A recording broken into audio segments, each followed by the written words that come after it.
Roberta Blevins, and this is Life After MLM, a podcast where we work to end the stigma of failure in an industry systemically designed for you to fail.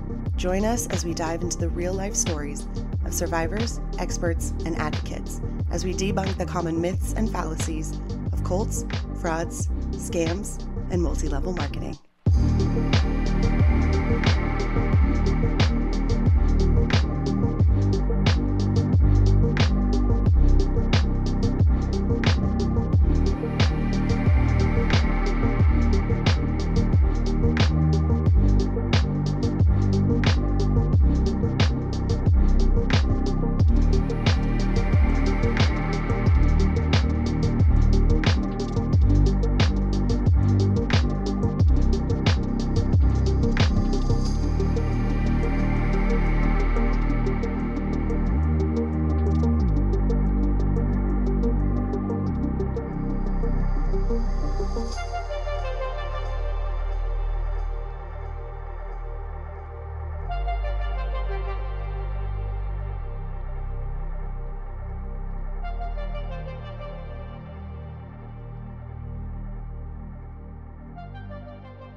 Hey Hunbots and Hunbros, I am happy to report that I have survived the week without any additional tragedies, that the little baby kitty Shiva is doing so great and we're just totally bonding, and who knew that I could be such a great cat grandma? I mean, come on. And it's just been a really good week. We're getting closer to the end of school. I think we're actually out next week. Summer is here. We're having a heat wave in San Diego. I've had to turn on the air conditioner multiple times, and we have also cleaned and gotten the pool all fixed up for swimming. So it's just good things are happening. It's a much better week emotionally than it was last week, and we're doing great. This episode is really, really fun. It's funny and it's deep and it's a little gossipy and we spill some tea. But it's just a really fun Scientology episode, and I just love those, you know? I love a good cult episode, especially when there's great takeaway and we just have a really good time recording. This episode is with Mitch Brisker. He worked for Golden Era Productions at Gold Base for Scientology for a very long time, and actually was the director of most of the propaganda and indoctrination films that you might randomly see on the internet, or if you stumble into a Scientology church. If you liked this episode, make sure that you check out the show notes, because there are links to a lot of his work when he was in Scientology, and also the reaction videos of that work outside of Scientology, and a couple different articles that sort of lend a little bit extra to the stories that Mitch is telling. And he drops some big Scientology names and has lots of stories from behind the scenes when he was super involved. And I just think if you are a fan of Scientology episodes, you're really gonna like this one. I will say that there is an explicit language tag on this episode for a reason. So if you're sensitive to that kind of language, I would definitely tell you to listen with caution. We also talk about domestic violence and suicide attempts and drug use. And so it is definitely not a PG episode. I want to say thank you to our newest Patreon members. And one of the members' names is just Hello, Newman. And I just really loved that. And I got a laugh out of it. And so I decided to say it like that. And then I also want to welcome Robert Bridges. Thank you guys so much for being a member of the Patreon and supporting the show. Every single dollar helps. Other than that, I have just been batch recording. I did go ahead and get my scheduler up. So all of you who have reached out and said, hey, I want to come on the show. And I'm like, I got to get the scheduler. Check back later. This is the call to action to check back later if I haven't gotten back to you. I have my scheduler up. We're going to be batch recording on Thursdays from here out. So the schedule is literally like, I just have it open until the end of time. Please don't book anything in 2025. I have not taken my vacation days yet. So if you're interested, just reach out and we will get you that link. Enjoy this episode, and I'm going to go jump in the pool.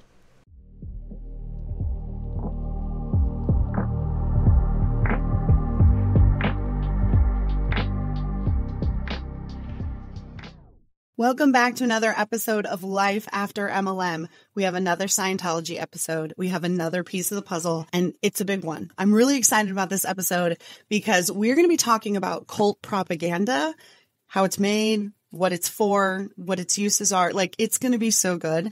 And I've got, I don't know, maybe arguably, I would say that you made a lot of propaganda for the world's biggest cult. I'm going to welcome to the show Mitch Brisker from Scientology. Welcome. It's so great to talk to you.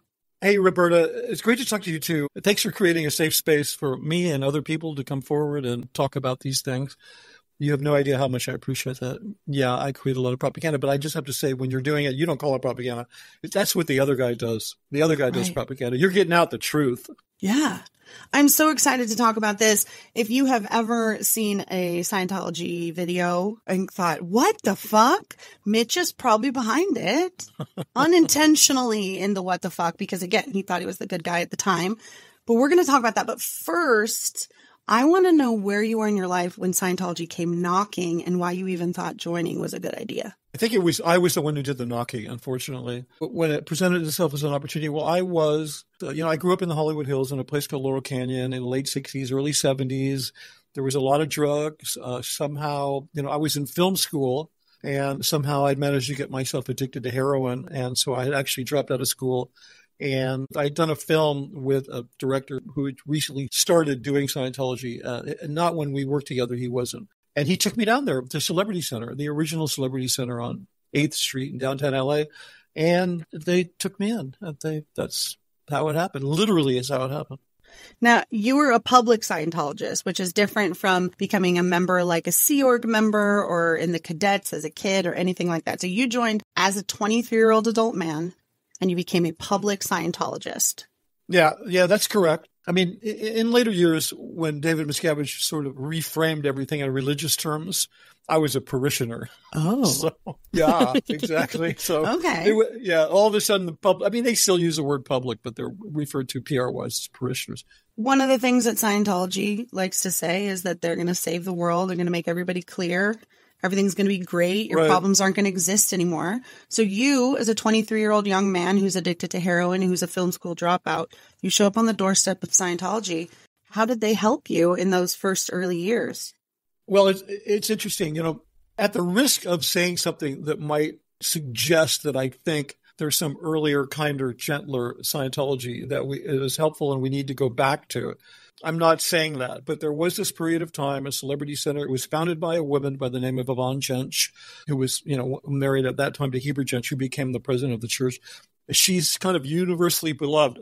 Whether people are in or out or they hate Scientology, they don't, you'll never find anybody to say an unkind word about Yvonne Jench because she truly cared about artists and she truly tried to create this sort of very healing environment.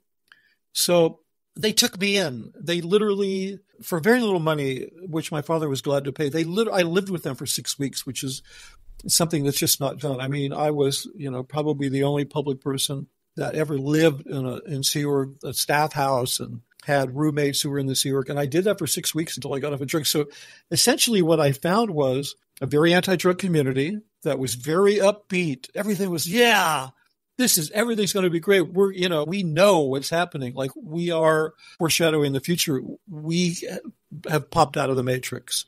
Plus it was a counterculture era. The world had gone crazy back then. We'd all gone through the Vietnam War. I mean, I was just barely old enough to be drafted at the height of the war. Robert Kennedy, who would have been the first person that my graduating high school class would have voted for president, and he was really represented a hopeful future. They just slaughtered him. So then it was like they killed our guy, killed a bunch of our friends, and then they shoved heroin into the aluminum coffins of dead soldiers and sent that back to America. It made its way to the canyon. I got addicted.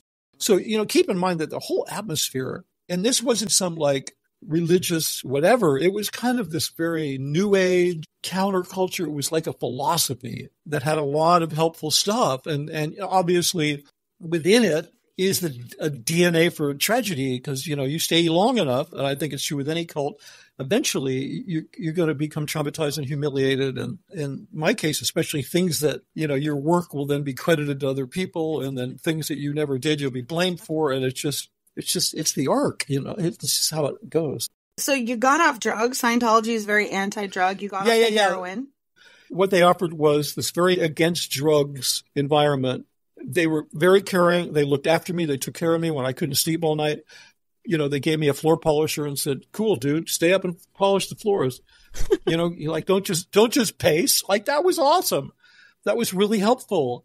And I'll give you an example. One night I managed to sneak out, not sneak out, I managed to arrange to get some sleeping pills from a doctor because I couldn't sleep. And it's like, heroin addicts are really conniving. You kind of have to be conniving to be that kind of survival oriented. I managed to get myself some pretty powerful sleeping pills. It's a long story, but they found out about it basically because a couple of the students, found me passed out in a plate of French fries after course at a local coffee shop, and they took me back to the staff house. Yvonne Jench came to the door and said, "Oh, okay, dearie, let's put you to bed." The next day, one of the staff came to me and very nicely said, "Listen, you need to give me the sleeping pills. You need to turn them over to me." So I did, and that was it. Nothing else. Nobody said a word. It was just the attitude was, okay, good. We'll just keep you going. So it was kind of wonderful. Scientology is not that way today. I mean, if that happened, for one thing, they're not going to take people in and let them live with them. They're going to send them to Narconon. They're going to charge them $30,000. They're going to do this. They're going to do that. Then they're going to try to recruit them for staff. And in a case like me where I broken a law and I brought, they weren't illegal drugs, but it was a prescription, but I would have been sent to whatever horrible, so it was very seductive because the head of the whole place put her arm around me and guided me up to bed. I stoned out of my mind. And that was it. So it was really community structure, a new group of people that wanted you to win. So then I left. I went back to school. I kind of kept doing Scientology. I wasn't super engaged, but I was doing it the way a Catholic would. I'd go to Mass. I mean, I'd take some courses and do my thing. And and I did well. I started a career as a commercial director and did a whole bunch of stuff. So at what point did you and your work catch the eye of David Miscavige? Okay, so in the mid-'80s, there was a guy by the name of Jefferson Hawkins, he's not around anymore. I mean, he's not in Scientology anymore. He's definitely around. He's a friend of mine. He and a woman who was his senior, they were working on a Dianetics campaign because Jefferson had decided it was time to do some real marketing for Dianetics Scientology. Nobody had done it forever. And anything they had done had been tasteless. So he started this Dianetics campaign. They did some ads, and it was relatively successful. They were looking for somebody. They heard about me through Celebrity Center. Oh, there's a guy here who's a commercial director, for real. And he's, they contacted me. So I started working for them. And so let me see. The Dianetics book was published in 1950, and by, let's say, 1985, it had sold 3 million copies. It's not a good record. We did these ads. I directed the ads and worked on some of the creative with a team. And it was brilliant. It was the beginning of cable TV. So ad time on cable was really cheap. And cable was just populated by, frustrated and anxious people who stayed up all night and had their credit cards on their bedstand, and they were buying everything they could, from chicken rotisseries to ShamWows or whatever junk, right? I wanted a Ronco rotisserie so bad. I was 12. I was like, Mom, we need to get this. We can have rotisserie chicken whenever we want. Absolutely. Exactly. So Jeff really leaned into that, and he found a brilliant media buyer. He himself realized how you can exploit demographic mailing lists. You can really hone in on your demographics. So that campaign between 1985, 3 years later, it sold 10 more books. So you went 30 years selling 3 million books, and then you went 3 years selling 10 million books. So it's pretty amazing. David Miscavige, who had then risen to the supreme leadership of Scientology as the chairman of the board of the Religious Technology Center, which, by the way, doesn't even legally have a board. He was chairman of the board the way Frank Sinatra was chairman of the board. This is my celebrity. You know what I'm saying? This is my what do you call it? Like a moniker. If you're in a gang, you've got your... Yeah, his moniker. Yeah, I'm COB. Yes, you're going to call me COB. I'm the chairman of the board. Self-appointed nickname. Yes, yeah. It's like a gang leader has to have, or a mafia guy. Yeah, I'm Johnny Two Times. Whatever it is. It's just it's the same kind of gangsta. He saw this thing. They'd been struggling to make films forever. L. Ron Hubbard set up Golden Era Productions, who I worked for almost 30 years. He set it up to make these 26 training films. I mean, it's the only reason he did it, that he set up a studio. And they'd never been able to do it. So Miscavige looked at this marketing effort that was happening in L.A., and they're 90 miles from L.A., and he's got nothing to do with it. And boy, I found this out later when I left That was a big problem. This thing was happening outside his purview, and he didn't ask for it. He had nothing to do with it. He hadn't controlled it. And it was the biggest success in the history of Scientology in terms of external marketing. So he got real busy, and he yanked all those people up to what's known as the int base, which is also where Golden Era Productions is. And he said, you guys are going to do this exactly the way L. Ron Hubbard said to do it. You're going to be Sea Org members. No more Mitch Briskers. No more hiring these professional people. What are you people doing? Maybe a year later, the entire filming crew is banished to the galley, and they're scrubbing grease out of the fryer because there's nothing, you can't turn to Hubbard for a solution. They're being ordered like, this is how, he wrote all these things about filmmaking, and he, approved books to read. They still couldn't do it. So then he did a 180. And as I said, I learned this all from speaking with people after I left. Because I was like, what happened? They're gone. Oh, well, I'll just go back to doing my thing, right? That whole unit relocated and never repeated anywhere near that success. And there was a huge boom in the late 80s and early 90s in Scientology because of those 10 million books that got sold. I mean, it had been the Trojan horse that brought all these people into Scientology with Dianetics, right? So things don't go well up there. And then he orders somebody, you get this Mitch Brisker guy up here. Okay, we need to get him up here, right? Like 180 degrees from, you're never going to work with these people, right? It's the same thing he did with Tom Cruise. I'm not likening myself to Tom Cruise, but he literally ordered his top lieutenants, you get this guy up here because I need to have a bromance with this dude, okay? Like, I'm serious. Like, he didn't say that. I need a bestie, like right now. Yeah, I need this dude. He's short, he's Polish, he's just like me, right? We could share outfits. Don't you understand what I'm trying to do? I saw that whole bromance blossom. I mean, Tom arrived shortly after I did. He started going up there. We were neighbors we lived in adjoining cottages for a while. And over the years, watching these two individuals, this is a sidebar, but watching these two individuals reflect one another, and then Tom takes on, well, not so much in his professional life, but in his personal life, he takes on the guise of an evil cult leader. And Miscavige, reflecting Tom, takes on the guise of a super celebrity. And it's such a bad situation. It's just like, but it really is. It's always amazed me to watch these two guys because I know Tom and I know Dave and I've seen them together and I've spent time with them. And they just, like, one of them is a cult leader now and a movie star, and the other one is a cult leader and a celebrity. It's bizarre. Just like by osmosis, they sort of just like melded into each other. Yeah, well, I think there's a mental health component, which is something that like narcissistic people do. Because they're lacking in, I'm not a mental health professional. I play one on YouTube, but they're lacking in a kind of real sense of identity, of self. So they would tend to they reflect other people. They mirror. I think the term is mirroring. So yeah, absolutely. They mirror one another. And it's just crazy. So what was it like at Golden Era Productions? Was it professional the way that in Hollywood it had been professional? Or did it seem kind of a little hinky? Well, yes and no. It was professional, but different. When I first went up there, Hubbard, it was very much organized around the original Hollywood film studio system, which still exists in Hollywood, but it's been, somewhat busted up, antitrust suit in 1949, and movie studios can no longer act as talent agents or own theaters, right? Because that was an antitrust issue. There used to be nothing but contract players, right? And, the directors, everybody was contracted to the studio. They own their own theaters. I mean, that's why you have all these movie theaters that are called like the Paramount and the Warner and whatever, because they used to be owned by movie studios. Somehow Netflix gets away with it. They could produce stuff, own everything. But, yeah, not really. But it's kind of a little bit contradictory.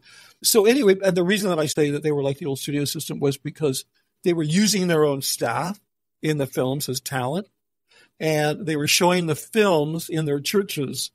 So it kind of reminded me of the old studio system that was invented by a guy named Thomas Ince, who was the original mogul who departmentalized Hollywood and created things like, the sets department, the lighting department, the script department, the departmentalized things, as a way of maintaining control over a growing number of projects. So they were very organized because, Scientology is very organized. Hubbard was very organized.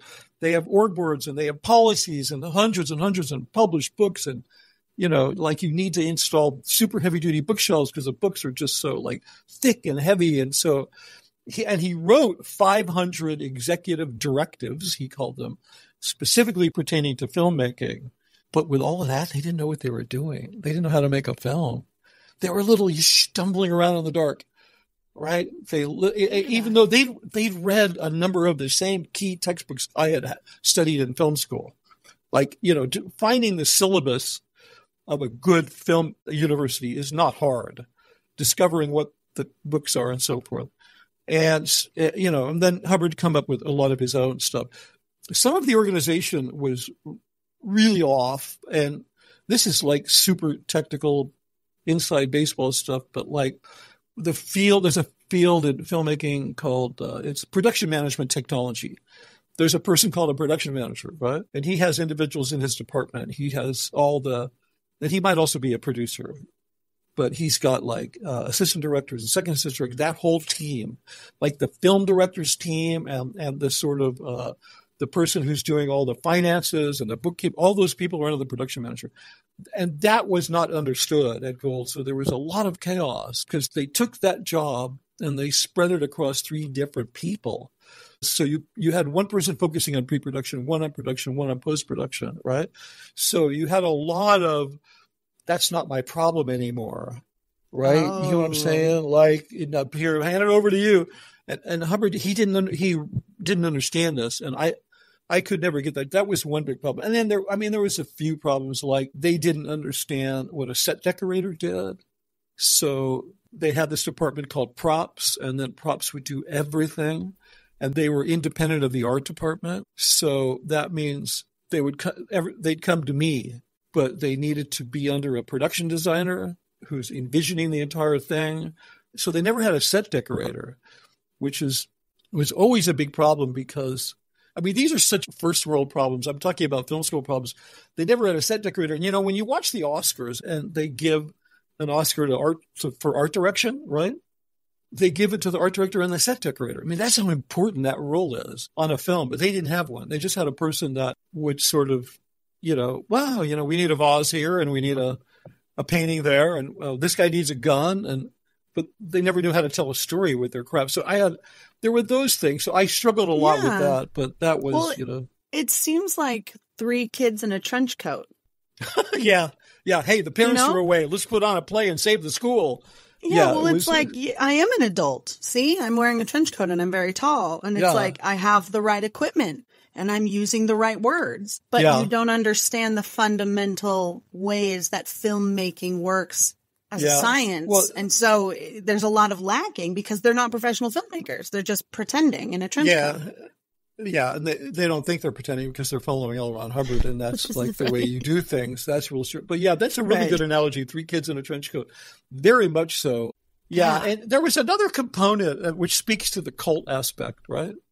There's another component of this. So then I go up there, and I have to do these courses, these film courses that Hubbard concocted. It's about 2 weeks of courses full time because he said the policy is nobody gets near cine, nobody gets on a set, nobody gets near a camera until they've done these courses, right? So they couldn't suspend that for me because Hubbard's rule is such it's just profound whatever he says. So I was kind of like, well, let me get this straight. You had me come up here because for 30 years you've been failing to make films, and the first thing you want me to do is you want me to take the courses that you use to teach the people who failed making the films. I didn't actually say that. What I said was, cool. What? Okay. Yeah. I'm fine. I'm being paid to sit here and study, and it's all just stuff, it's the thing that's missing is theory. Like they just never studied film theory. That's a big problem. People who are successful at filmmaking, even if they don't study theory, they have an intuitive sense of it, like an artistic intuitive sense. So that was lacking. So I finished those courses. And, they pulled the whole shoot team together into a conference room. It was pre-production, editing, everything. So it's maybe about 40 people. And I didn't know any of this at the time. And it was weird. The atmosphere in that room, being in a crowded room with a bunch of Sea Org members is weird anyway. A service org like Golden, they don't use any kind of fragrances and a lot of them smoke. So you stuff 40 of them into a small conference room. It's really it's like being in a bar, like what a bar, except without the booze, but it has that kind of everybody's been up and anxious all day long and smoking in a small place. So anyway, I didn't know, but there was another guy in there who was the current director, and he was about to be nuked, but they didn't want to do it yet because they needed to have somebody else in place. Kind of like the way narcissists monkey branch. You know what I'm saying? Like if they're monkey branching. They don't want to let go of that dick till they have their hand on another dick. Okay. People call it monkey branching. I call it dick branching. Okay. Because I've been put through the ringer on that one. That's another conversation. Another conversation is how much a cult sets you up to have abusive relationship, to be in an abusive relationship, because you've been living in an environment of normalized emotional abuse. Yeah, comfort in the chaos. Yeah. I got off track. So I'm in this meeting, and so they're about to monkey branch onto me from this guy. And they announce in the meeting that I'm going to be his apprentice. And I'm like, you never told me that. I'm sorry. I'm going to be his mentor. I'm going to apprentice him, right? Like, you never told me. I'm thinking, this is weird. They never told me that. So they've assigned L. Ron Hubbard's daughter, Diana. She was in what's called int management. I forget her position, but she was in international management. That's a certain level of management, right? Headed up by the executive director of Scientology. All these people none of that exists anymore because Miscavige has rolled all of management up into it like an oligarchy. And he runs it like an oligarch. He runs it like Putin. And he has a bunch of oligarchs that live in fear, and they each get a territory as long as they behave. I'd met Diana before at Celebrity Center, and all of a sudden she's in charge of the movie department called the Cine Division at Gold. She's the secretary of the Cine Division. And I'm like, this is weird. They just put her in there to be adult supervision. As soon as we started working and things smoothed out, she was replaced. And the director that I was supposed to apprentice, he was immediately reassigned to another job, which Miscavige invented for him. He was the dumpster IC, which stands for dumpster in charge. He was put in charge of cleaning dumpsters. Because I started shooting and they were so happy with the result. They're like, cool, get rid of him. Looking back, this was kind of the first sort of normalization of abuse, because I'm like, oh, I participated in doing that to that guy without even knowing it. Because if you're an empathetic person, you'd have to feel that way. Plus, coming from the Directors Guild, where your first responsibility, if you're approached to replace somebody, is you have to tell that person, by the way, I've been approached to replace you. I came from that ethical standard, and their ethical standard was, I didn't deal with it at the time, but that's absolutely what happened. Like, you are legally in the industry. You have to tell the person. The producers of your movie contacted me to replace you. You can't sneak around and do that shit. And this is supposed to be a highly ethical, moral group. Mm-hmm. So then we started making this film. The next thing that happened was we finished it. The sets for the film had been in their little tiny studio, very inadequate studio. It had been there for 9 months because they weren't allowed to touch them, right? Because, they were following Hubbard's instructions and couldn't do it. So there must be something wrong with them, which is a theme in Scientology. That theme, it cuts through all of Scientology. If you do what Hubbard said and it didn't work, it's your fault. We're going to rip you apart finding out what your disability is. Is it spiritual or ethical or whatever it is, something wrong with you. I got this thing done in a couple of weeks. I didn't know that they had this policy that Hubbard had written called time expectancy. And he said the time to get these films done was 2.5 weeks. I mean, some of the films were 10 minutes long. Some of them were an hour long. So I don't know how you could, that's just insane. Like, good on finishing the short film. Now you got to do the same on a film that's 5 times longer. I didn't know it, but I'd finished this film in under 2.5 weeks. This had never happened. Hubbard had never even done that. So all of a sudden I'm like, the explorer who lands on a primitive island and the indigenous people start worshiping you as a god. Like, that's what it felt like. But me and maybe half of my graduating class at Cal Arts could have easily done it. It's not like I was some God's gift of Scientology filmmaking. I was adequately educated, adequately abled, artistic, creative kind of, who just also happened to be a Scientologist. Yeah, and I was I've always been kind of an obsessive perfectionist who lives in the details, can't move on unless I understand everything. So I was a perfect fit for them. I think maybe I did one or two, and then a conversation began with one of his top lieutenants, which was, there's 7 of these films that have never been made. And keep in mind, David Miscavige's mission, one of his primary job functions, is to ensure that all of the technology, as they call it, they call it technology. They like to be science-y, so they're going to call all the BS that Hubbard wrote, they're going to call it technology. I live like by a tiny commuter airport. And I don't know why every time I record, the plane is like, you know what we should do? We should check on what Roberta's doing right now. Yeah. She's fine. Well, I could kind of tell because it sounds like those are private planes going over. Oh yeah, jets. They're little tiny, like 2-seaters. Well, let's talk about some of these films and like the intentional manipulation that is put into them, because I have a friend who lived in LA and just randomly decided to go check out Scientology, like an acting class or something. Yeah. And so she went, and she remembers watching a film. They put her in some room, and it was the last thing they did, and then they like let them leave or something. And it was this whole film about how great Scientology was. And in the very end, it basically says like, you can leave today and decide not to join Scientology. And you could walk across the street and get hit by a bus. Or that's not quite you what could join Scientology. But it was something to the effect of that. And she was just like, do you want me to tell you? I'll tell you what. It was the most wild thing. Yes, I was going to ask you. I was like, I wonder if Mitch is behind this. So tell us what this. I've never seen the film. I only heard secondhand. The film's called Orientation. I just did a 2-parter on YouTube about it. Oh my God. Okay. Yeah, I made the film. I wrote part of the film because it was a half treatment, half script that Hubbard left. The line is kind of along the lines, you could leave right now and never mention Scientology again. You can do that. It would be stupid, but you can do it. You could also blow out your brains or jump up a bridge. But if you decide not to walk out here, if you, stay in Scientology, we will be happy with you, and you will be happy with you because you will have shown that you were a friend of yours.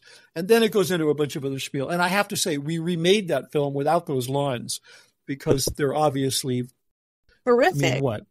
Yeah, they're horrific. But, we can get to that later because I want to be clear on the fact that my original engagement with working for Golden Era Productions, working for the church, was about the training films and their indoctrination. They're not propaganda. The film you're talking about, we did at some point where we were almost complete on the films. The films that Hubbard scripted, when he finally decided to do it in 1978 with this raggedy little bunch of people. David Miscavige was there. He was 16 years old. He was the original cameraman. Not the original, but he went from being like a folk. There's a picture of him. I have one somewhere. Yeah, he was on the original crew that Hubbard was directing these films. He was responsible for making these shitty films. He made them. He, pretended to be a cameraman. He was one of the kids in the trench coat, in the original trench coat. And of course, he, with him, I mean, I don't want to get a body shaming, but he would easily fit in the trench coat with 2 children, right? So 3 COBs in a trench coat. Yeah, 3 COBs. No, because there aren't 3 COBs. It's not possible. You couldn't have that much sort of acerbic, it's like just churning of hatred in one trench coat. It wouldn't be possible. Yeah, so the films, it's very important to understand the category of these films. There's a few basic things I think that are important to understand the story. There's the technical training films, which Hubbard spoke about and foreshadowed in 1963, when he proclaimed that Scientology was not going to expand, was not going to make it unless it could be trained properly, and key to that was films, because you had to see how it's done. So in 1978, in the midst of the FBI raid with that thing, the Snow White, he was hiding out in La Quinta. And he sort of got his guys, he wrote these films. So he wrote 26 training films, the technical training films, which fall into 2 categories. One deal with the communication skills that you would need to counsel a person with Scientology to do, what they call auditing. You need certain communication skills. 10 of them were about the communication skills. And then 16 of the films were about using the e-meter, the electronic device that you use to counsel people. It's a very dangerous, people don't understand how dangerous the e-meter is, because it is not just reacting physiologically, but it is reacting mentally because, your brain is it's an electrical machine. Like they can measure it when a live person and a dead person. A dead body has a much higher resistance to electricity than a live body. Electricity passes through a live body much easier than through a dead body. It does something, but the problem is the auditor asks a question and the little needle makes a little movement and the answer is no. Then the auditor says, well, wait a minute, there's something here. No, just take a deeper look at this. What was that? That's what is so dangerous about it, because then this thing becomes the sort of valid look into your mind where your own perception of it doesn't count because it's all below your level of consciousness. And the auditor is trained to use the meter to pick up what's going on below your level of consciousness. You get what I'm saying? So that 16 of the films deal with using the e-meter because there's a lot to it, right? Keep in mind that with the exception of maybe 3 or 4 of these films, they're very lyrical extravaganzas. It's shocking. Like they're space opera, they're comedies, they're bizarre, multi-layered, subtext and films. I mean, some of them were really fun to make because of that. They weren't just like a guy at a whiteboard with his pointer. You get what I'm saying? Right. They were nothing like that.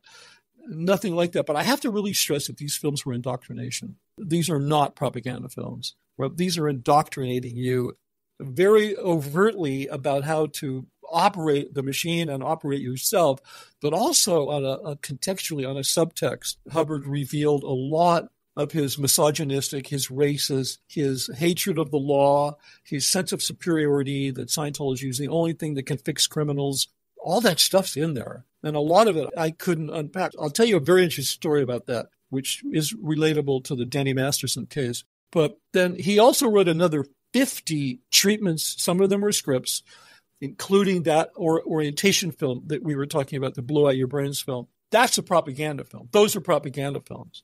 So they're not indoctrination. And the training films, the indoctrination films, you have to take a specific course to see one of those films. That's one of the ways that Hubbard tried to give them an allure, give them value, to make them like, these are the value added to your training. The value is you'll get to see these films. These are Ron's films. Nobody gets to see these films except for people training to be professional auditors. So I did all of these films. I had to do them all over, even the ones that were done, because the ones that I did made the other ones look so just horrible. Plus I think part of it was that I started making them just before Tom Cruise started studying science to be an auditor. And I think Miscavige felt very uncomfortable about having him see films that some of which he shot when he was 16. Like how horrible. Yeah. So he had to put lipstick on that pig before Tom Cruise saw it. Absolutely. Yeah. Lipstick and some really sexy He made lingerie. you remake all the films. Wow. Well, I was happy to do it because at that point, he didn't make me remake. I remade some of the ones that I did multiple times because half the people, or some key person in the film, the one you spoke about, Larry Anderson, he left and spoke out and said, I want my $100,000 back. I'm calling bullshit on the whole thing. I made one with Jason Begay, who was a good friend.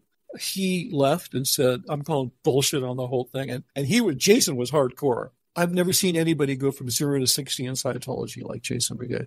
Like nobody could say he was a lightweight in Scientology. He got in, he did his courses, he trained up to class 5 auditor, he went up to at least OT 3 or 4 in record time. So you couldn't say he was a dabbler. So when he turned around and said, I call bullshit, that was a big deal. That was no small thing, not only because Jason was a really known character. Even then, he was still somewhat of a celebrity before he hit it super, super big. Yeah, I mean, obviously it makes sense to remake the films if the people that are the ones in it have decided to speak out. They're enemies now. Have to remake the film. But you can't have a hater in the film. Exactly. But that kept happening. I mean, that's just a standard thing. It got to the point where Miscavige said, okay, no more Scientologists in our films. It was professional actors. No more. We're only going to hire, quote unquote, the W word, non-Scientologists. Wogs? Like he just banned them. Hey, that's the W word. Yeah, wogs. Yeah, wogs. I'm thinking, like, what is the W word? And you said non-Scientologist, and I was like, oh, okay. Yes. Yeah, it's just a thing with me that, like, I really want to, it's just such a pejorative. It always bugged me. But it makes sense, right? Let's get smart. All the people that we're putting in our films, these propaganda films and the training films, all of these people are leaving and speaking out. So we need to put people in the films that aren't going to leave and speak out. So let's just hire actors to do it. Yeah. I mean, and they didn't speak out. A couple of them said, fuck off. The guy I worked with who did the Dianetics, the audiobook of the Dianetics book, that was a huge project. It was rewritten and changed, and I did it a couple of times. But, I don't like directing audiobooks. It's really boring. Halfway through the second time, the guy called up and said, I've been reading about some of this homophobic stuff. I'm done. I don't work for you people anymore. So, and that happened twice. So, they didn't speak out about it. Well, there are a couple different names that you've called yourself in your recent content on YouTube. Flying Monkey and Proxy Warrior are two of the things. Oh, yeah, Proxy. Well, I referred to... So, yeah, I did not engage much as a flying monkey. I wrote a chapter in my book called Flying Monkeys because Miscavige does engage a lot of people to go out there and, throw beer bottles for him. And I did refer to them. He called up his proxy warriors, his flying monkeys. Yeah, because they're doing his bidding by proxy. Yeah. So, yeah. But I did very little of that. And I was always very reluctant, and I'm not saying that because I've got anything to hide. I don't. I put all of that stuff, whatever I did, it's all in my book, but I didn't do a lot of it. Like I didn't work on hate sites. I thought they were really distasteful. The sites that they, but in the last few years I was there, I was handed some of them to review for text editing, right? Because one of my skill sets includes propaganda writing. No, I'm a good text editor and I know how to tell a story. They would give me here's a folder of the content for a hate site. Would you go through it? And I would go through it and I do my thing, but I would also at the same time, I'd be kind of disgusted. All of this stuff was kind of driving a wedge between me and my beliefs in Scientology because the compartmentalization, like the people who left, like Jason, who I adored, I thought he was such a great guy. He leaves. I was asked to call him. Jason, just getting back to Jason, he went on YouTube. He did this thing, right? It was a huge thing. And then he started doing a media tour and they started referring to him in the press as Jason, who noisily left Scientology begay, right? Like everybody was referring to him that way. So one of the spokespeople for Scientology, a guy named Tommy Davis, he's the one who famously on CNN said, disconnection, not as you're referring to it, whatever that means. That's like, it was like a Bill Clinton kind of answer about a blowjob. Just own it. Yeah, she sucked my dick. Nobody would really care. Nobody would really care. You know what I'm saying? I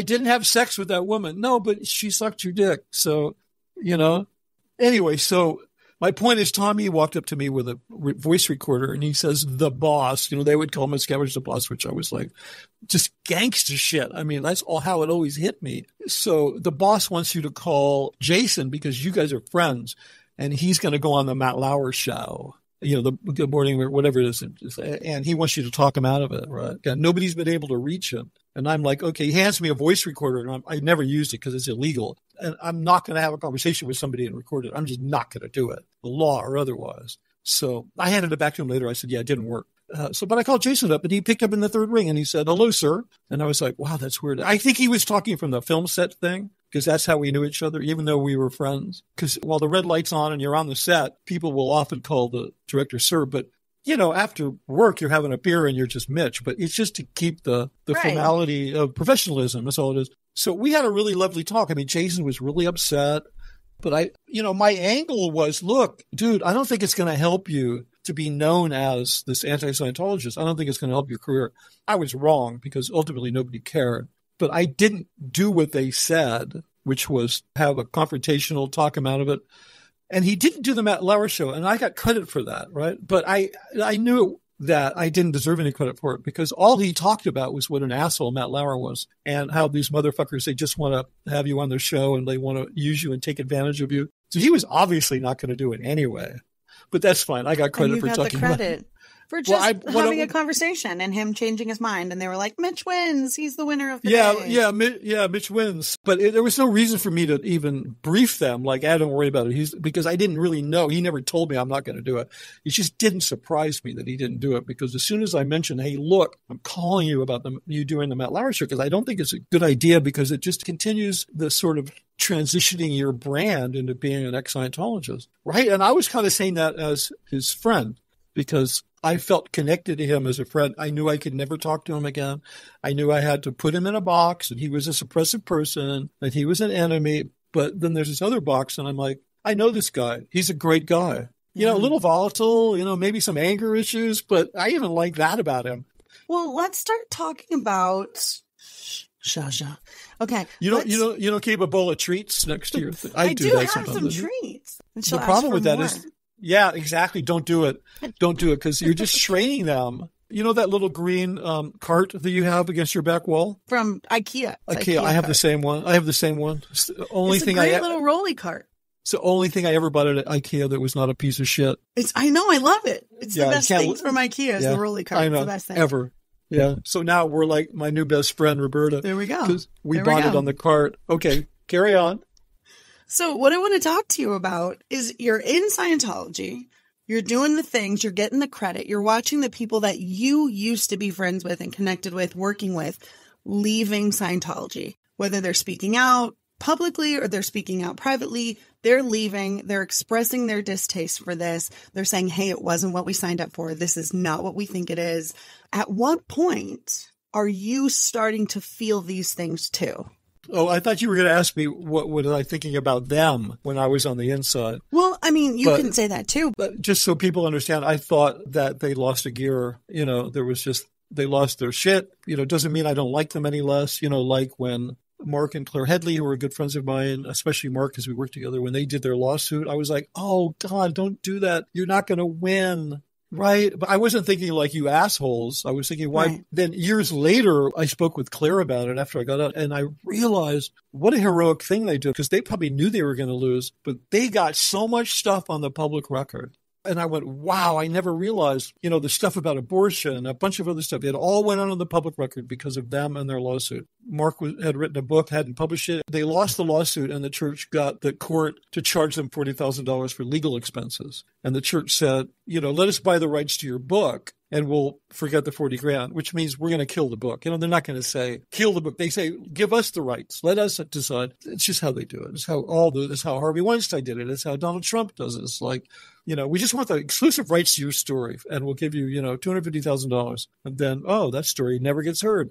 Fortunately, they crowdfunded the $40,000. They got it in 2 weeks and basically said, screw you. So anyway, but my reaction to them doing that was not, oh, you evil people. It was like, oh, why would you do that? You know what I'm saying? Just get on with your life. Shut up and get on with your life. I don't care that you left. So that was kind of my attitude. You know, there were people still in the Sea Org that I worked with that I despised. So at what point did that happen to me? Yeah. I mean, this is very interesting because I believe what you're saying here mirrors a lot of what we feel like in MLM as well. When you leave, it's like, why do you have to talk about it? You failed. Just stop. Just move on. Just stop talking about it. I get so many comments from people are like, you still sound really bitter. Why haven't you moved on from this yet? And I'm like, you're not actually watching the content. Like, you don't know what I'm actually talking about. You are the one that is stuck. You are the one that doesn't know what's happening here. So it's very interesting that like you saw that and you weren't mad at them. You were just like, I don't understand why you just can't move on. Just move on. It didn't work out. Just go. I get that. Yeah. I mean, some of them I thought were patently evil, but I thought that about them when they were in. You know, like Marty Rathbun. Who, you know, his name has come up a couple times on the show. Yeah, and I knew him very well, and he was what I would classify as an emotional vampire, meaning he would stir up people's fear and then feast off of it. Miscavige has a lot of that too, but Marty was just 100% crazy. So a sociopath, maybe a psychopath. But with the exception of that, I mean, so many people that I knew who left, they were the first people I called. Are you kidding? I called Jefferson Hawkins. A day came where I made the decision. You're talking a decades-long slow train wreck to the day where I would call Jefferson and I would say, hey, I am no longer in Scientology. And then we would talk and I would say, would you please get a hold of Mike Rinder and shoot me his number? Because I would like to talk to him. Because Mike was a friend of mine. And I did PR projects for him, not OSA projects. Yeah, so let's talk about the moment where you decided to be that person and you were like, hey, this isn't working and I want out of Scientology. Well, I mean, I think it was a long, slow train ride. I mean, one of the things I was, as I discovered when I left, a pretty disordered individual. I mean, sure, I got off of heroin and I never had a drug problem. I would never turned to other things, but I still had all kinds of disordered behavior. But I did have so much other stuff going on that it was like I wasn't really thinking, what am I doing with these people that are supposed to help me? And I'm still having all these problems. Because one of the things that cults do very effectively, and I'm sure you've experienced this, even when you're seeing their cultiness and their abuse right in front of your eyes, the idea of leaving, what it does is it causes in you this sense of failure, that you failed that group. One very specific thing that happened, and it must have been, I'm trying to place the time. So Miscavige left the international base in 2013, telling me I'm never coming back here because too many people here fucked me over. Later, Mike Rinder mentioned to me, yeah, he was also worried about an FBI raid. He moved to LA sometime in 2013, right? I rounded a corner on my way to dinner and I heard him screaming. Now, keep in mind, I'd heard all of these rumors about the physical violence, right? I didn't know about the whole, but I heard all these rumors, and I'd been in enough meetings where he was berating people. But I still was like, well, I've never seen it. I don't know. The stakes are high at the top level. You're not going to save the world without breaking some eggs or whatever. I hear him screaming. I'm on my way to dinner. This is a very public place at the base, sort of an intersection where people go to the dining room. It's outdoors, hot July day. Their black sidewalks are probably clocking in at about 110 degrees. And he's screaming at these three adults. He's got them sitting on their haunches on the hot cement, which cannot be anything but painful. I mean, this cement will melt your Nikes if you stand still long enough. He's screaming at them in front of all the staff walking by. And I'm like, he turns around and sees me, so I can't avoid it. And then he looks at me and I'm saying screaming like veins in your neck, or like this kind of guttural screaming that's like a weapon. And he looks at me and he's still screaming, but he's pointing at them and he says, that's why you don't have a Dianetics campaign. So he had apparently expected these three people to produce a Dianetics campaign. So now he's triangulating me into it. Oh my God. He's drawn me into it, and he's saying, that's why you don't have a Dianetics campaign. That's why you don't have a Dianetics campaign. Two grown men and a woman, who the woman happens to be a lovely person. Her brother, she's a sister of a world-class author, and she's like a known, she's so smart and just so dedicated to Scientology. And their faces are dripping with sweat mixed with tears. It was just the most horrific thing. And I was most mad about, in my mind, I'm thinking, you motherfucker, you just used me to amplify the trauma against those people. And I should have walked to my car and just driven away. But I didn't. It was not just screaming. It was like being made to sit on a hot sidewalk, being screamed at while all of the staff walked by. And I thought to myself, if he's capable of doing what I'm looking at, he's capable of doing everything I've ever heard. So that started this low transition out. Plus, I could never mention this in an auditing session. I couldn't say, well, I'm really disturbed by this, what I saw, because then you would be given, which I was, special auditing called the Truth Rundown, where you are made to look at what was happening when that's what you saw. And so you're made to believe that your actual perception was distorted by your own malignant thoughts. And that's not what you saw. If the North Koreans had Hubbard's Truth Rundown, they would have slam dunk. I mean, those soldiers, they wouldn't have to starve them and beat them. They wouldn't have to do any of that. They just would have given them some of that to convince them that it was their own maladaptive thinking that led them to be loyal Americans, because he figured out how to do that. So, but then it took some years for me, because I'm getting older and I haven't known any other structure or community, right? And my marriage has fallen apart and I'm very lonely because I can't have friends. I go to LA and it's like I never knew when I was going to, the phone would ring. I'd be home, and the weekend I'd be off doing whatever. The phone would ring and I'd get a shot of adrenaline, and then I'd look at my phone and it was, because I never knew. They'd say, look, you need to get up here right now. We got a problem. The boss needs you to look at something, blah, blah, blah. So, boom, you drop everything and you got to head up someplace 2 hours away. When I finally disengaged from them during the pandemic, I was still interacting with them, but not to the same degree. And I was no longer going up there, which was kicked up by the pandemic. 6 months later, my phone would ring and I noticed, oh, my phone's ringing. And I wasn't like, like literally, it was horrible. The only thing I could relate it to is I worked with an actor who had been an original Green Beret in Vietnam. Great guy. And he told me it took him 10 years before he could walk in the woods behind his house in Connecticut and not look for tripwires. The trauma is so physical that just the ringing of your phone, you'd be like you just have this internal and that constant burst of adrenaline right? It's just like, you have no idea what it does to you. I mean, I wrote in my book that when you make a decision to leave a cult, you think that making that decision is the thing that's going to carry you forward. You think, once the adrenaline dies down and I'm going to do this. And then once you do it, all that leads you to is discovering how broken you are, like how much you have to fix, right? So, and I'm still doing that. It was only last week, believe it or not, because of some things that happened in my life and just, trying to maintain an attitude of self-awareness as opposed to reactivity. It was only last week that I realized that I was living in an environment for decades that normalized emotional abuse. Never occurred to me. Just got the memo. But to answer your question, in 2014 about leaving, I went to Scientology Media Productions in LA, the $100 million failure that Miscavige set up for total propaganda purposes.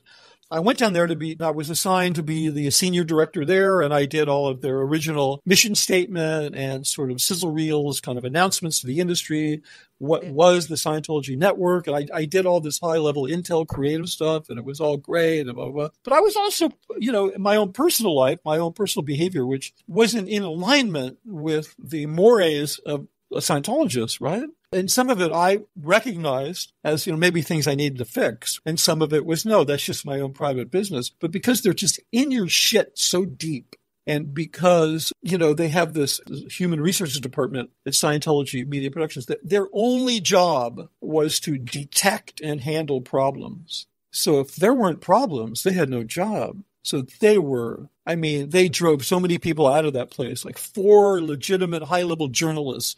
There weren't Scientologists that worked for them, fled, all this stuff. So then I got in a lot of what they call ethics trouble. And then I was sent back to Gold, where, boy, that was it. I was bullied and tortured, and how dare you? And you represented us, and you went down there, blah, blah, blah. And I ended up hurting myself really badly. I've written about it I just wanted to get out. I was too traumatized to drive. I hadn't slept in 2 weeks. I completely lost my shit. I ended up, the housekeeper came in and I was standing in a pool of blood. And they took me out of there to like their doctor, and then parked me in a luxury house in Malibu for 6 weeks at $8,000 a week. So I'd calm down, and because probably they didn't want Miscavige to hear about it, because, I did it under their care, and I was still like an important resource for him. You get what I'm saying? Yeah, it was pretty crazy. And so then even after that, a pandemic hit, I disengaged. I did some writing jobs for them. But even after that, I didn't recognize them, that they were my abuser. All I knew is I didn't want to work for them anymore. Right. But I still had them during one period where I was under a lot of stress. I had them coming to my home and helping me. I still didn't realize it. When I was doing research on abusive relationship, interestingly enough, I found out I was in an occult because I was in an abusive relationship. And so I started looking at what that was, and I was like, wow. Like I was out of Scientology for a year and a half before I knew I was in a cult.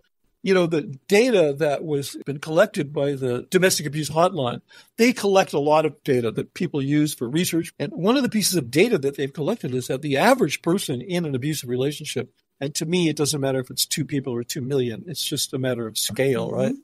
They, on average, make 7 attempts before they're able to leave. And sometimes those attempts can just be like in your head. So there was a point at which I was like, wait a minute, I think I failed to identify my abuser. And they don't even know they're doing it because so much of their stuff is robotically hardwired in. Plus, I was dealing with people some of whom were born in the Sea Org and were now in their 40s. And they, maybe had lived at Gold for 20 years and were in an isolated bubble, and they didn't even know, they didn't have any idea. And I was dealing with these people, and it was tough because I felt that they had genuinely wanted to be helpful. Then it happened, and I had this kind of sudden realization. I didn't yet have the words, but I had the realization, and it speaks to what you said about why don't you just go away and be quiet? And it's because being quiet only helps the abuser. It doesn't help the abused. You know what I'm saying? So absolutely. I wasn't speaking out because there were people at Gold that I genuinely cared about. And then I thought, no, I need to speak out because those guys, they're just as deserving of being helped of knowing the truth as I was. So that's pretty much the deal. Well, and now you're taking accountability for the things that you did, and you're creating content. And I love your content, by the way. Michelle was showing me a bunch of stuff. I do a very similar thing. So anybody who's listening who like loves the Roberta stuff, you got to go check out what Mitch does, because he watches the films he made and he breaks down. He's like, this is propaganda. Pauses it and shows, this is what they're saying. This is what this means. And it's really, really cool. And I think it really speaks to the level of moral injury that you had in Scientology. So this is where I think it relates. And I related so much when I heard your story and was prepping to talk to you. As somebody who was in an MLM who was successful, and in an MLM, the failure rate is 99.7. So I'm in the 0.3%, right? To me, it was normal. I'm selling leggings. I'm making money. I'm paying my bills. What's the problem? It works for me. I did the checklist. I do all the things. The person at the top, the David Miscavige of my cult, she called me a rock star. She thought I was great. She gave me marriage advice and would talk to me and made it a point to give me a hug when she saw me at places, and I thought I was special. She asked me to be on webinars and to speak on stages and to host events. I thought I was special. The same way that you were recognized for your talents and you were like, we can use you. I was good at social media. You were good at filmmaking. Let's do this. We can use you. We can exploit your skills, right? So you don't even realize you're being exploited because you think you're being praised for the good work you did and the hard work you've done. And you're like, hell yeah, finally somebody sees me for what I can do. Let's go. That's how I felt too. And then you have this moral injury when you leave and you go, oh my God. Because I realized that not only did I have a team of 75 women underneath me that I now had to help 75 women to get out, to get my moral compass back pointing to north, all of the speeches that I had made, all of the times I had live, anytime somebody I didn't even know had seen me and gone, oh my God, yes, this is what I needed to go another month, another year, buy another box, whatever. You experienced that. Yeah.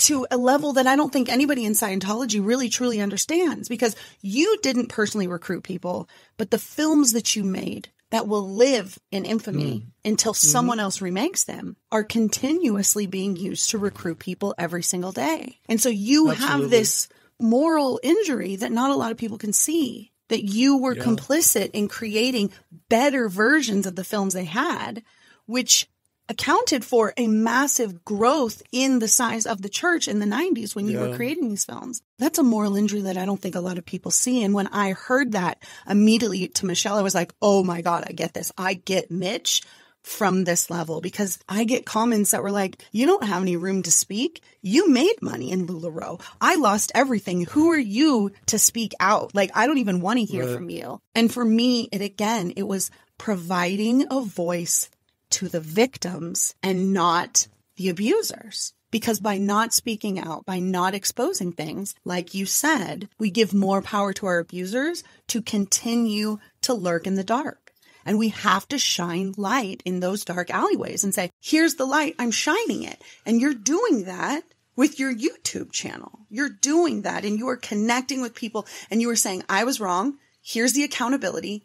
This is how I make it right. And I just have to commend you, Mitch, for you haven't even been out of Scientology that long and you were in, and it is an incredibly beautiful thing to see the way that you are taking that injury and you are helping heal yourself and others. Thank you. Thank you. Thank you for saying that. It means a lot. It really does. Yeah. I think it's hard sometimes when you're stuck in a cult, you only see your cult. And I've been out of mine for 7 years and I've done so much research and I've talked to so many people that I can see it from so many different angles. And I've done so many episodes of Scientology that I've gotten off these calls and been like, oh my God, that's just what happened to me in MLM. And it was Leah that helped me get out, Leah and Mike. So the fact that I was like, oh my God, I'm in a cult because Leah and Mike helped me. And then it's just, everything is just full circle. Yeah. And I want you to know that I see you and I see what you're doing and I am proud of you. Thank you.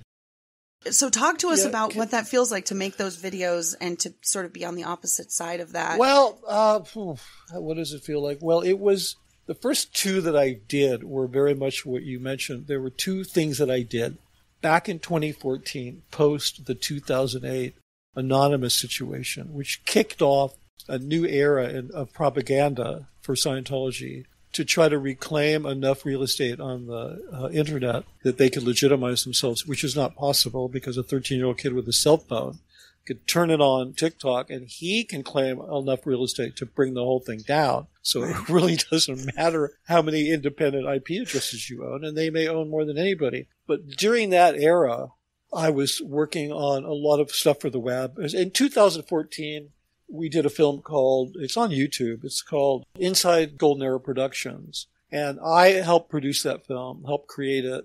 It's a documentary. It's a total propaganda documentary. I'm interviewed in it a lot, saying all these glorious things about the church, right? So I took that video. I think you saw it because you're referring to it. And I did a reaction video to it. I think I called it, I did what for Scientology? So, because that's just my humor. Like, I tend to really lean into self-deprecating humor. Like, what? I did what? So, not like, the truth about, I don't parade around as a social justice warrior. But anyway, so I did this reaction video. It's pretty good. I mean, I was kind of stiff and unprofessional, and I was like, hi, this is Mitch Brisker. Welcome to my I was really uncomfortable. I didn't know what to do. I directed actors thousands of hours, and I was really comfortable helping people make this journey of character and story and all that stuff. But when I had to face the camera, I just sucked. So, but I got through that. I did that video, and I felt really, really good. I was like, yeah, that was really good. I got to say, and there was even at one point, and people love this, where I put myself in a little window up in the corner, and then I would stop it and narrate it, and I would explain things and say what was really happening. And at one point I came in and I said, boy, this guy's really annoying, because I was looking at it, and I was thinking that about myself. My God, you were being so annoying. So I just said it, and people loved it. They were like, that's kind of like my humor, because I really am looking at it. I'm not trying to manipulate it. I'm actually looking at it. So, and then I did another one of the flying monkey, the one that I did another one called I Was a Flying Monkey for Scientology. Right? I was a Scientology flying monkey. Is when Ron Miscavige Sr., David's dad, who I knew, left the church. He'd written a book. Everybody knows about that pretty much. And he was going to go on 2020, ABC 2020 had made a deal with him. 2 weeks before the book comes out, we get an exclusive with you, right? So, of course, the producers at ABC reached out to the church and said, do you care to comment? They always do that, because at least they get to say we reached out and they refused to comment. So it's a win-win for them, right? And so I was working in L.A., not at Gold. I was working out of Author Services, which is one of Miscavige's cult lairs that he rules over. It's one of the bat caves, like this evil empires. I'm serious. It's like that, with fine china, with bone china. So, but so anyway, all of a sudden it was like, we're all going up to Gold, and we're going to make a bunch of videos, and we're going to send them to 2020, and that are we going to give them a response, right? So I went up there and I spent like 3 days, interviewing myself, interviewing other people, talking about, what a horrible person that Ron Miscavige was. And I didn't think he was a horrible person. I thought he was a broken person. I would have liked to have said in the original video or in the video, the reaction video, I mean, come on, people, he raised a monster. Okay. Can we talk about that? So like, this is tough. It's a tough job. It's a tough job. I mean, somebody's got to do it, because monsters don't raise themselves, apparently. But it's kind of the 400-pound gorilla in the room. Oh, that's, and people, like important people in the ex-Scientology community were saying, hey, like, I left Ron out of my book. I was kind of asked to by some people, because it's like, can we just let the dead alone? And I'm like, I respect that, because there are things that I thought I knew about him that I thought should be reported. And I did say some of them when I was talking trash on him in this video. But I did then make this video and then kind of correct everything that I said in that. Like I was, saying, it really bothers me that people talk about Sea Org members only make $50. The Gold staff have it way better than most Sea Org members in terms of their sleeping quarters and food. And, it really bothers me because people get confused about standard of living, right? Like these people, when you consider, and I did this whole spiel in this video, right? But the thing that I'd withheld and that I felt so bad about later, I mean, it's true. They have a nice place to stay, decent apartment. They have good food, a lot of organic food. Forget the fact that some of it, in the old days, at least 20 years ago, was being raised by children at the ranch. Right. So literally, they were growing organic vegetables for the executives, the 10-year-old kids. And that was supposed to be a cool, fun thing to do. And so I'm talking about, they have opportunities for this and that and da, da, da, da. And the thing that I'd missed was there's a difference between standard of living and quality of life. People get these confused. You can be a billionaire and have the worst quality of life because you're diseased, you're unhappy. These are, the great struggle in life is not to discover your spiritual essence. It's to figure out what your real balance is between quality of life and standard of living. And the most important one is the quality of life. And so, yes, they had a nice room, but guess what? They can only go there when they got permission. And they couldn't have pictures of their families in there. And they couldn't take food in there. So here you have a situation where you have a decent standard of living and you have a horrific quality of life. So, I spoke about that in both videos, right? Because they'll always defend the condition of the staff by they don't use the word standard of living, I do, but by referring to, look how nice it is, look at the rooms, like 400 count thread sheets, organic food. At Gold, that's all true, right?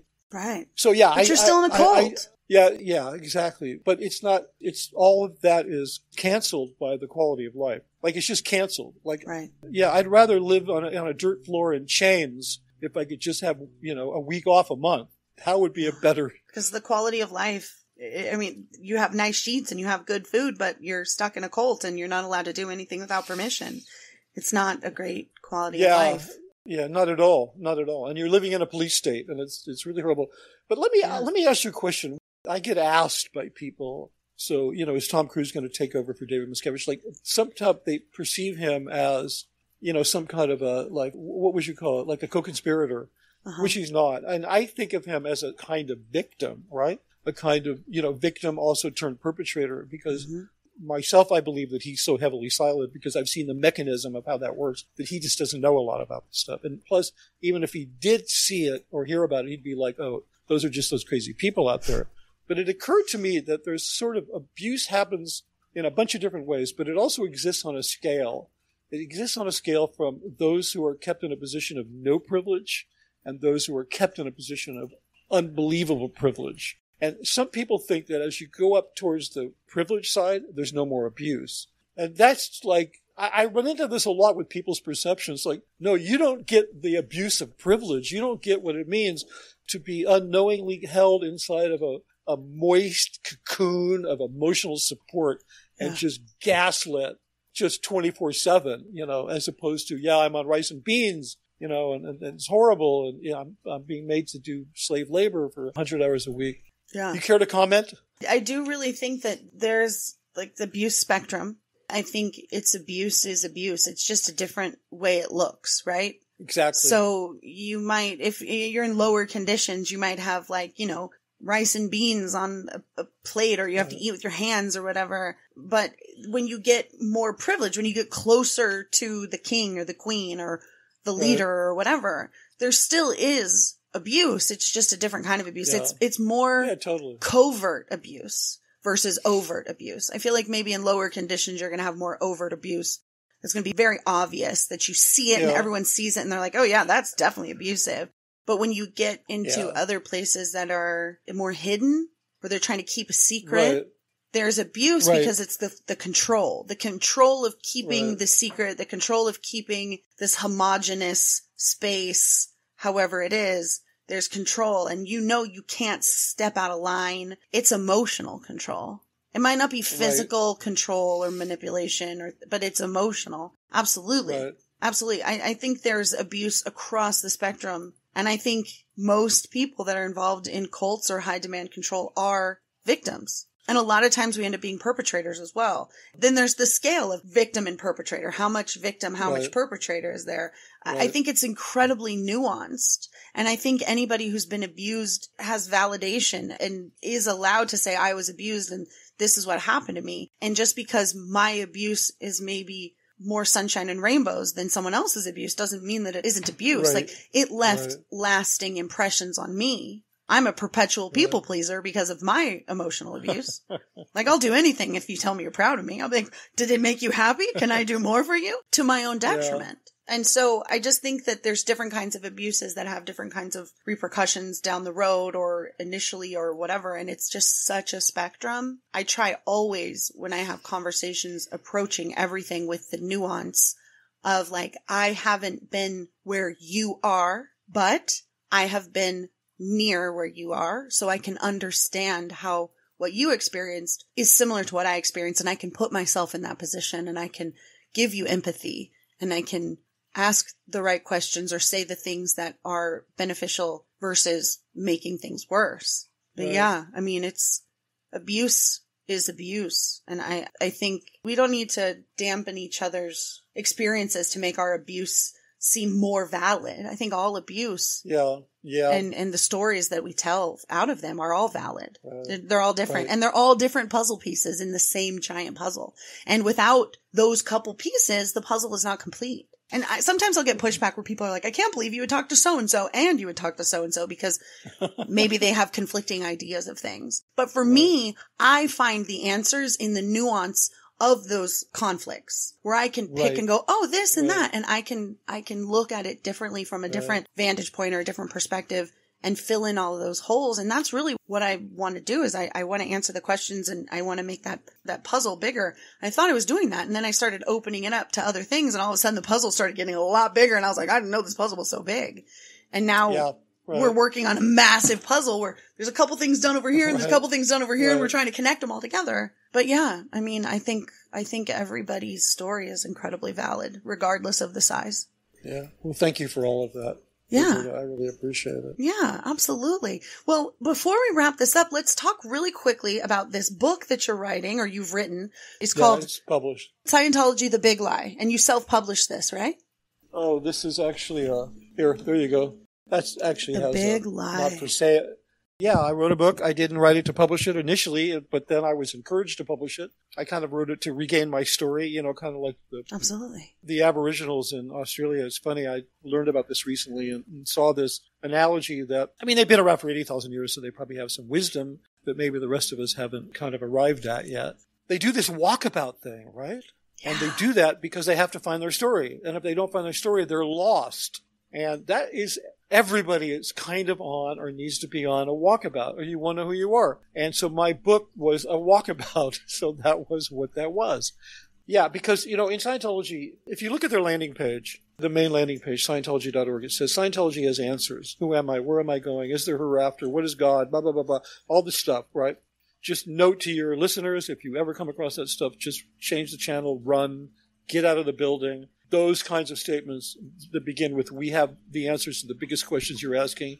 That is just the opening, the gambit of a 3-card money that's going to take you down. But you buy into it and you find out that you're an eternal spiritual being, which you may or may not be. That's up to you to discover. You find out that you have all of these disabilities, and you find out that at some point there was a galactic catastrophe that happened 72 million years ago, and you were involved in it, and it explains all of human behavior. And you can grow to reobtain your true native state and your true abilities by following this path. So essentially what you've just done is you're paying somebody a lot of money to replace your story with an actual fake narrative. The higher up the bridge, the more you accept that narrative, the harder it is to leave.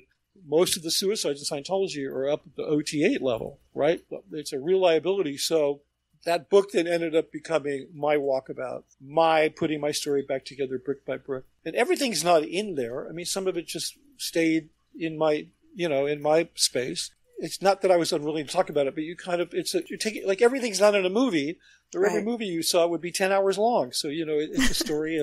And I made a big deal to myself about creating a piece of written work that reflected what I considered to be my very best abilities to be creative, because that was important to me, because that's part of my story. Not to talk about it, but to be it and do it in the writing. I'd never written a book. I wrote tons of stuff for film, but I'd never written prose, like narrative prose, like, nonfiction, whatever. And I've gotten a lot of great feedback.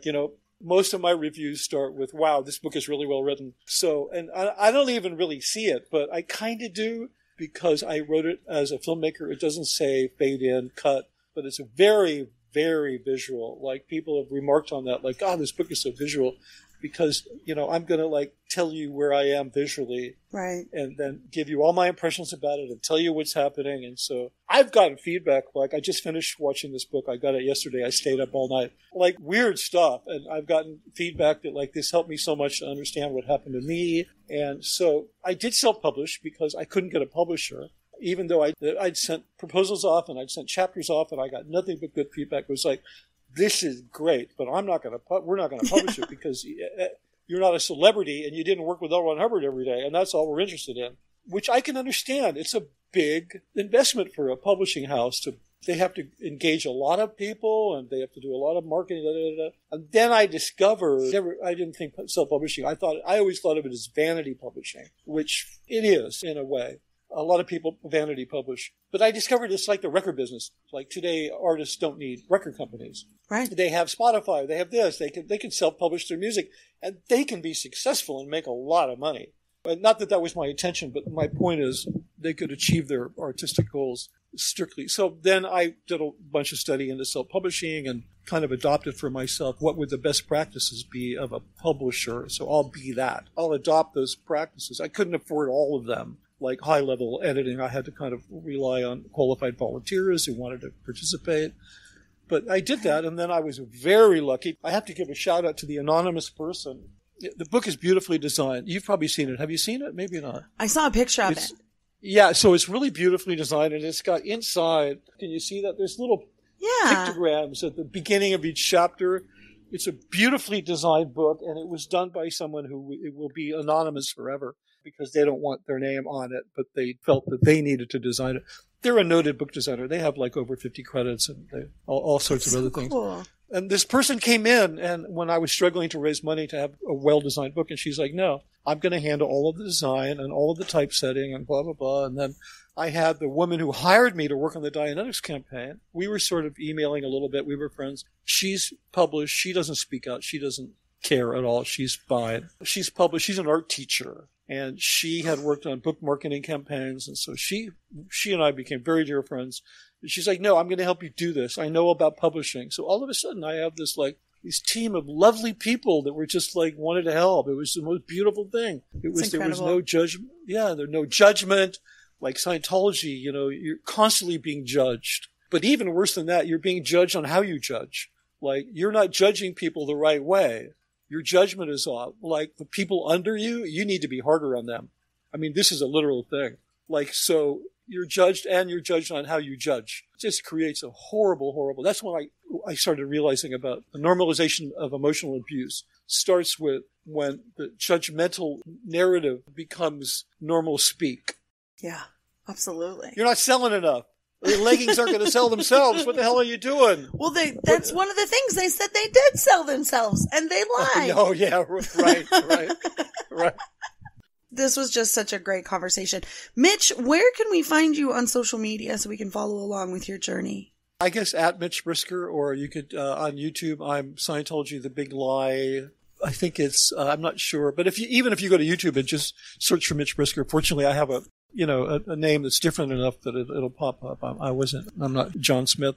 Right. So yeah, you should be able to find it. I don't do a lot of social media. I mean, I post what I'm doing on other channels, but I'm basically organized around, I'm basically on YouTube, and I've sort of taken a little break from YouTube because I've been working on the audiobook, which I thought I was going to finish it, and 4 months ago I thought I was going to be done in 2 weeks, and it's turned out to be a massive challenge. So wow. This is a sound booth that I built under an adult bunk bed. That's why I'm in this funky space, and I'm streaming from inside here now.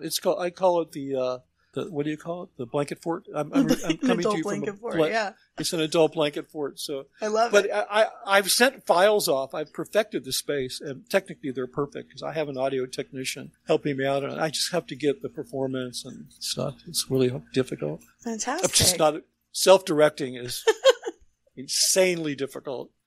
I could imagine. You're like, I'll be great at this. And you're like, oh, no, this is why I direct. Yeah, I mean, everybody I've ever worked with was like, okay, let's talk about what you want. That's hilarious. Well, at the very end of these conversations, I have a couple rapid fire questions. Okay. Do you think you can handle them? Well, maybe. I mean, I'm willing to try it. That's all I can tell you. All right, Mitch. What is one word that encompasses how you feel about Scientology? Judgmental. Give me a piece of advice to somebody who's listening and still wants to join Scientology after this conversation. Good luck. We've got an MLM question, and it's just personal preference. Okay. For you, Mitch, what do you think is the worst MLM out there? I don't know because they're not on my radar. I mean, I was like shocked to find out that Lululemon was kind of a cult. They're not an MLM though, but they were a cult. They've actually they've been legally forced to stop making employees take their seminars, but really? They were kind of, they had some legal issues because like Scientology, they were fronting for this thing. So, but I don't know because I don't really follow MLM, that whole thing. Look, that stuff is like, my cult's better than your cult. Listen, people ask me about Nexium and I say, well, that Keith Raniere guy, he's the laziest cult leader, a motherfucking cult leader in history because look at him. He's doing 120 years in jail. All he had to do was put in the work and become a religion and he'd be free. Look at my cult. Like my cult, they know what the hell they're doing, right? I mean, think about it. When I watched The Vow, I was like, that guy is one lazy Bush League. Yeah, totally. It was just like, what is he doing? We hate Keith over here too. He's ridiculous. And Nexium was an MLM, so you can say Nexium. That works. It was. Yeah, I would say Nexium. Perfect. And look at the smart people that have come out of there. I mean, Mark Vincente and Sarah Edmondson. I mean, we're talking about, sometimes people would say to me, I think you'll appreciate this. How could you be so stupid to join a cult? And I'd say, maybe you just weren't smart enough. I hate it when people say that. You guys stop saying that. It's not about brains. It's about vulnerability, okay? Yeah. Start saying, I can't believe you were so vulnerable to join a cult. What a loser. Yeah. Yeah, that's a person who's just waiting to fall into a relationship with somebody who's going to abuse them. If you're vulnerable, keep your eyes open. Yeah. What is the hardest lesson that you learned while you were in Scientology? Oh, maybe I think how to keep my mouth shut. You mean hardest lesson from having been in Scientology? Whatever. Well, I mean, I learned some positive things while I was in Scientology, but that's the next question. Don't get ahead of me. Okay. The hardest lesson that I learned, I don't know, because I was so, you know what it is? I think I'm just starting to realize it, is that you don't know how unaware you are.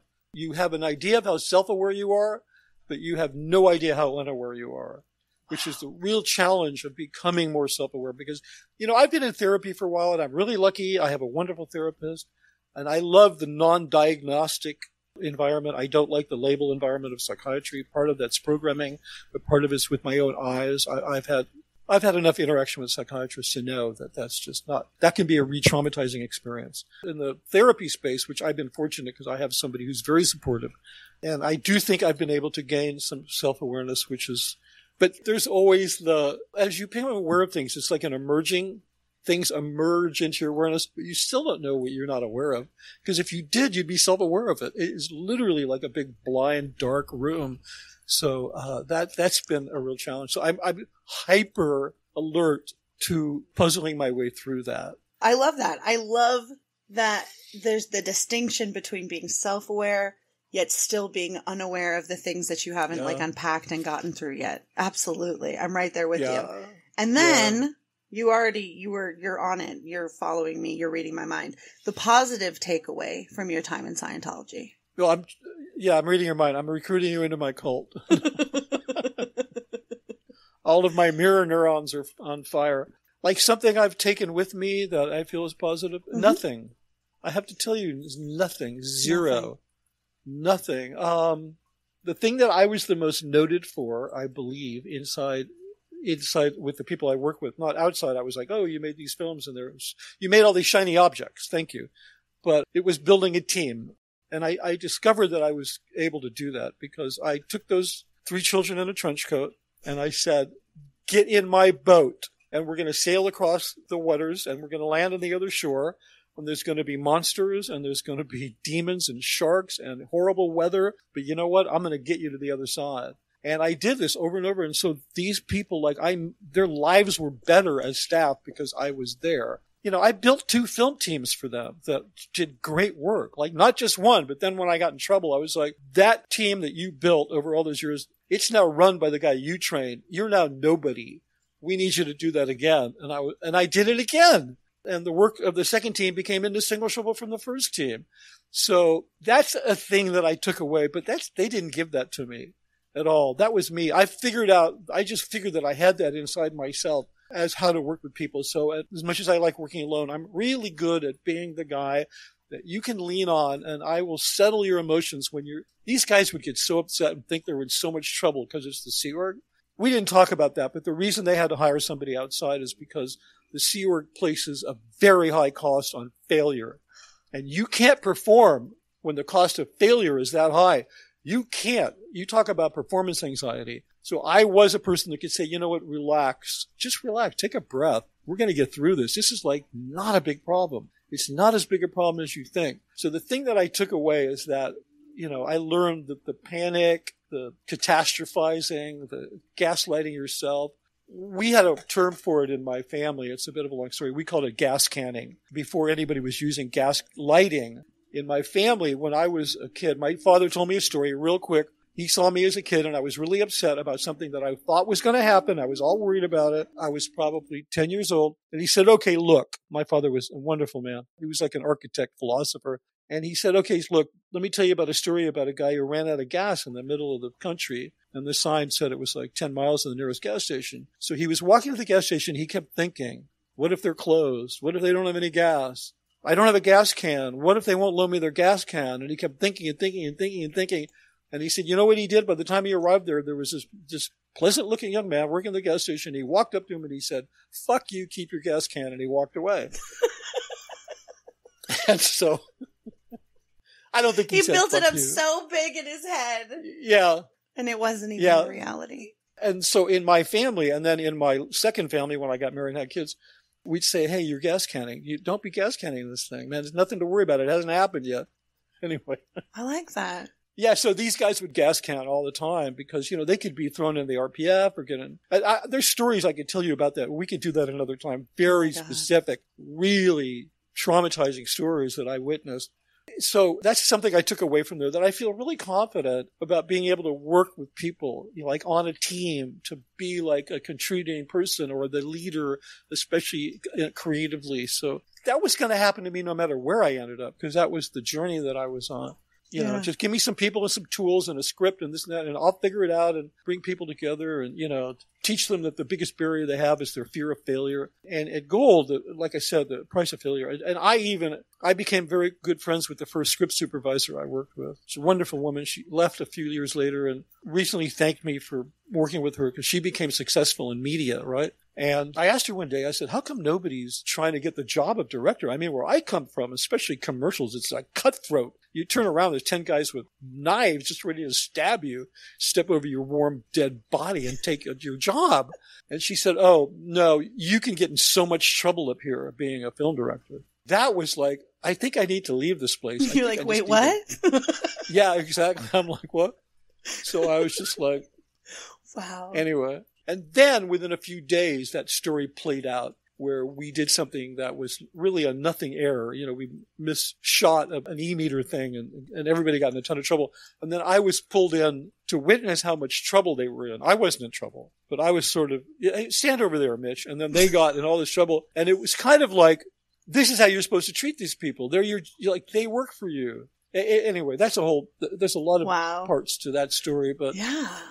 That's the thing that I took away from it. But in terms of everything I can think of, like there's this idea in Scientology of exchange. I think it's 4 conditions of exchange. Criminal exchange, like you steal something. You take something for nothing. Maybe it's just 3 conditions. I don't remember. And then there's like just exchange where you ask me to mow your lawn, I mow your lawn. Okay, that's it. It's exchange, right? And then there's, you ask me to mow your lawn and I mow your lawn, but I also do something else, right? I do something I go a little extra. And then there's a thing called exchange in abundance, which is you hire me to mow your lawn and I mow your lawn, but when you come home, your rose bushes are beautifully trimmed as well. And you're like, oh, I like this guy. I'm going to hire him again. And so Hubbard had defined this, you should always be exchange in abundance, which they never were. Because if they screwed something up, you had to pay for it. Right? They were total criminal exchange. I don't know where he got that, but that is something I totally agree. But I kind of learned that from my dad because he was an architect and he did well and was an executive in one of the biggest architectural firms in the world. And I learned from observing him that the way you create success is by being of value to other people. Like you have to be valuable to people. Like don't just do what they ask you to do. Be valuable to them. right? And that's how you become successful. And I observed, he never told me that, but I observed it. And so that's really the same thing as Hubbard's exchange and abundance. I think I credit my father with that more than Hubbard. You get what I'm saying? Yeah, absolutely. That's what I try to do, period. That's my thing. Yeah, I love that. Well, I mean, if anybody listening is like, yes, we want Scientology horror stories, we want RPF stories, we want whole stories. Yeah. Let me know. We'll do a whole extra bonus episode of Scientology horror stories. We'll bring Mitch back. I've got other people. We got so many Scientology people with horror stories. We could do that for sure. Well, thank you so much, Mitch. This was just such a joy. I love learning more information about Scientology. I feel like every time I'm like, I had no idea. What? So I really appreciate this. Yeah, well, I super enjoyed it. You create a great space for conversation. You ask great questions. I really appreciate it. I mean, I got to tell you, just one last thing. When I was in and watching my friends leave and speak out, I was thinking I'm never going to become a professional ex-Scientologist. And I was like, when I leave, because I knew I was going to leave, you just go be successful. Do what you love. Maybe because I found it difficult to get work and whatever, and there was a pandemic, and then there was a strike, and then I'm maybe to some degree aged out of my profession. So I'm like, and I need to do this. I need to do it. But thanks for letting me at least a little bit be a professional ex-Scientologist. Yeah. I'm happy to do it. It was fantastic. Thank you. Yeah. You're welcome.